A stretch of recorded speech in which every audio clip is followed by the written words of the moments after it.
এরপরে প্রশ্ন হলো, শবে বরাতের আমল কি?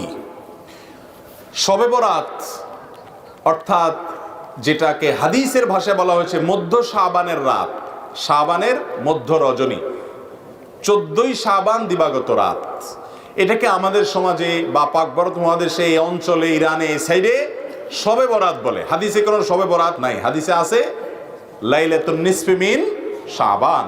তো যাই হোক, বরাত মানে যদি মুক্তি হয় তাহলে সে অর্থে ঠিক আছে।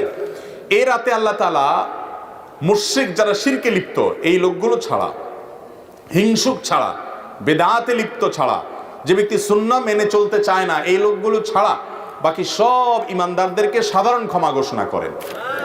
আল্লাহর সাধারণ ক্ষমা ঘোষণা পাওয়ার জন্য যদি বলেন যে মধ্য শাবান রাত বা যেটাকে শবে বরাত বলি আমরা, এই হাদিসে যেটাকে মধ্য শাবান রাত বলা হয়েছে সে রাতের আমল যদি বলেন, তাহলে আমি বলবো শিরক থেকে মুক্ত হন, হিংসা থেকে, বিদ্বেষ থেকে, শত্রুতা থেকে মুক্ত হন, কারোর পিছে লাগালাগি করেন না, অন্তরের কারোর প্রতি ক্ষোভ হিংসা থাকলে, শত্রু থাকলে মুছে ফেলান, পরিষ্কার হয়ে যান এবং বিদআত থেকে মুক্ত হয়ে যান, সুন্নতকে আঁকড়ে ধরেন, ইনশাআল্লাহ আপনি সাধারণ ক্ষমা আল্লাহর পক্ষ থেকে পাবেন।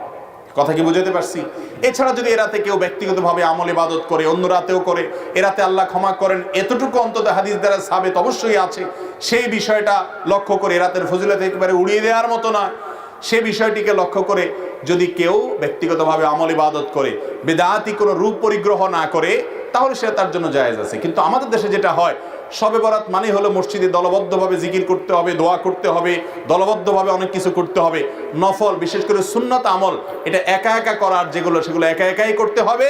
যেগুলো দলবদ্ধভাবে করার কোনো নির্দেশ নাই, সেগুলোকে দলবদ্ধভাবে করলে সেটা ভুল হবে।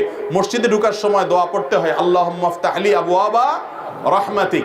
এই দোয়াটা পড়ার জন্য যদি মসজিদের দুয়ারে ইমাম সাহেব, মুয়াজ্জিন সাহেব সহ সব মুসল্লি সাহেবরা দাঁড়িয়ে হাত তুলে আল্লাহর কাছে সবাই মিলে দোয়া করে, আল্লাহুম্মা ইফতাহ লি আবওয়াবা রাহমাতিক সমস্বরে, এরপরে মসজিদে ঢুকে, এটা কি সুন্নত হবে না সুন্নতের খেলাফ হবে? ঠিক একইভাবে এই রাতে নবী করিম সাল্লাল্লাহু আলাইহি সাল্লাম, সাহাবায়ে কেরাম, সালাফ থেকে মসজিদে এসে দলবদ্ধভাবে কোনো দোয়া ইবাদত বন্দেগী ভাবে আমরা যেভাবে করি এরকম করার কোনো বর্ণনা পাওয়া। অতএব এটাকে আমরা যদি সিস্টেম বানিয়ে নেই তাহলে সেটা কোনো শরিয়া স্বীকৃত কোনো পদ্ধতি হতে পারে না।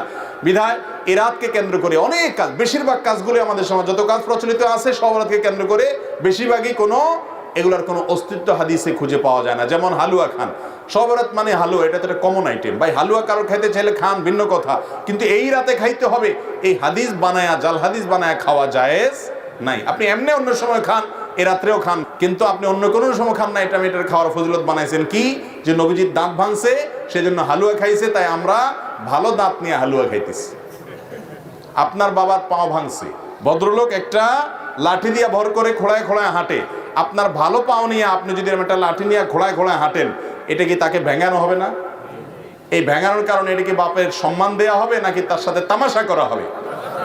আর দ্বিতীয় কথা হলো, নবী করিম সাল্লাল্লাহু আলাইহি সাল্লামের উহুদের যুদ্ধ এই শাবান মাসে বা তার আগের মাসে হয়ই নাই যে তিনি হালুয়া খাইছেন। বিধায় এই সমস্ত জাল হাদিস আমরা আমল করব না। এই উপলক্ষে আপনার আতশবাজি করা সহ অনেক ভুলভাল কাজ আছে, সেগুলো আমরা করব না। বাকি রাতে আল্লাহ তাআলা মানুষকে ক্ষমা করেন, আপনি আল্লাহর কাছে ক্ষমার আশা করেন, শিরক থেকে এবং হিংসা থেকে, বিদআত থেকে নিজেকে পরিচ্ছন্ন করেন, আল্লাহর কাছে দোয়া করেন, সেটা ভিন্ন বিষয়। আল্লাহ তাআলা আমাদেরকে বুঝার তৌফিক দান করুন।